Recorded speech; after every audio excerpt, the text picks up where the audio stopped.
Guys, some people tell me that, dude, I feel I am meant to do something big in life. Like कुछ बड़ा करना है मुझे इस life में. I am meant to achieve something big. I am on a massive mission on this planet, but the only problem is that I don't know what that mission is. मुझे समझ ही नहीं आ रहा है. अंदर से feeling तो आती है, but कुछ दिखता ही नहीं है बाहर में. तो guys, अगर आप ये feel कर रहे हो तो मैं आपको बताना चाहती हूँ कि मैं भी exactly same feel कर रही थी. Okay, so high five. And in this video, I will help you understand how I navigated this situation, how I calmed down, how I relaxed, and how I still did not let go of that thought, and how I'm still watering it. So before I start, I would request you, please मेरे channel को subscribe कर ले. Every subscription is precious for me. Please इस video को at least 5 लोगों से share करें and be their angel. Comment करें एंड लिखिए that I am chosen. And let's get started. So guys, I have been feeling this for quite some time now कि मैं कुछ बड़ा करने के लिए यहाँ आई हूँ.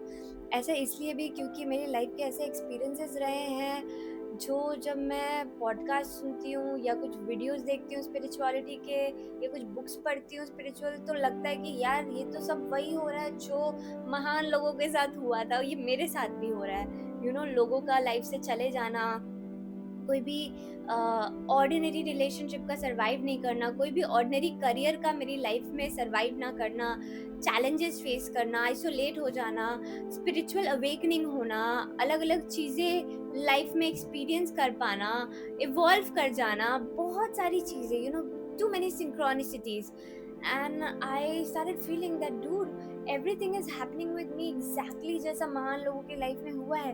बट ओनली प्रॉब्लम इज कि मेरी लाइफ में मैं अभी भी इधर ही अटकी हुई हूँ. मतलब मैंने अभी तक कुछ खास अचीव किया नहीं है.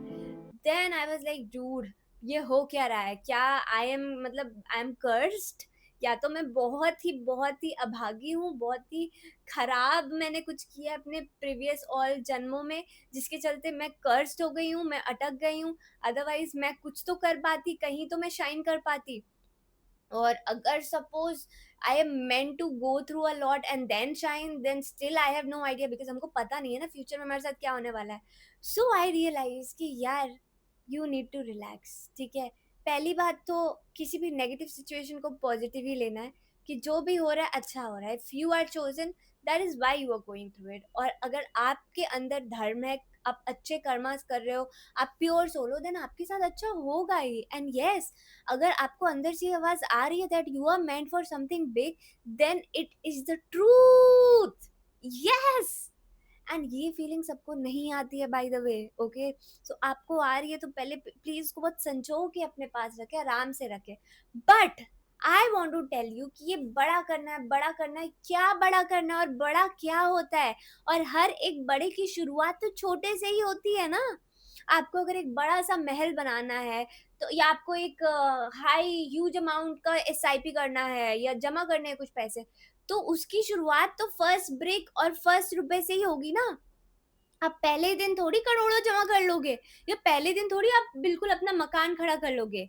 मकान बनने के पहले उसके बेसमेंट को प्रिपेयर किया जाता है, उसकी अंदर की खुदाई होती है काफी सालों तक. So I have been seeing this building, जिसमें मेरे को इंट्यूशन है कि इसमें मेरा घर बनेगा. और मैं देख रही हूँ कि पिछले 3 साल से बस उसका बेसमेंट डग किया जा रहा है, उसका बेसमेंट बन रहा है. तो मैं खुद को उससे रिलेट करती हूँ कि ठीक है, सपोज मुझे भी बड़ा कुछ करना है, तो भगवान जी अभी मेरा बेस बना रहे हैं, मुझे वो क्वालिटीज, वो स्ट्रेंथ दे रहे हैं कि जब मैं खड़ी हूँ करोड़ों लोगों के सामने, तो मैं हिल डुल के गिर ना जाऊं, मैं बर्बाद ना हो जाऊं उस फेम से, उस पैसे से. बहुत सारी चीजें आती हैं जब आप बड़े बनते हो ना, तो बहुत सारे डिस्ट्रैक्शंस भी आते हैं आपकी लाइफ में. So I see myself as that building. Okay, कि अभी बेसमेंट प्रिपेयर कर रहे हैं भगवान जी. 3 साल, 4 साल, 5 साल, जितना स्ट्रांग आपका बेसमेंट होगा, बिल्डिंग उतनी ही शानदार बनेगी गाइस.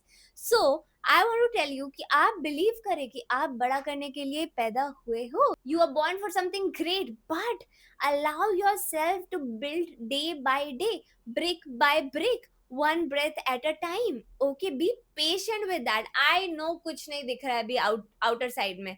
आपको समझ ही नहीं आ रहा कि आप कहीं पहुँच पाओगे या नहीं, पर क्यों पहुँचना है कहीं? अगर भगवान ने आपको चूज़ किया है, आपको इस रिस्पॉन्सिबिलिटी के लिए चुना है, तो ये सिर्फ़ आपकी रिस्पॉन्सिबिलिटी नहीं है, ये भगवान की भी रिस्पॉन्सिबिलिटी है कि आपको वो चीज़ बनाए, तो आप अलाउ करो भगवान जी को, वो टाइम जो भी वो ले रहे हैं, आप अलाउ करो कि वो आप पे वर्क कर पाएँ। Let God work through you because you are only an instrument and God is flowing through you. Okay, guys, I hope you love this video, and if you did, please share it with people and please inspire the world like I am trying to do, and comment and say that I am chosen. Affirm with me that I am chosen for the highest destiny possible, and I allow God to work through me patiently. Okay, and keep repeating this to yourself. Keep believing in your powers, keep believing in God. Love yourself, love God, have faith in yourself, have faith in God. Hare Krishna, and subscribe to my channel.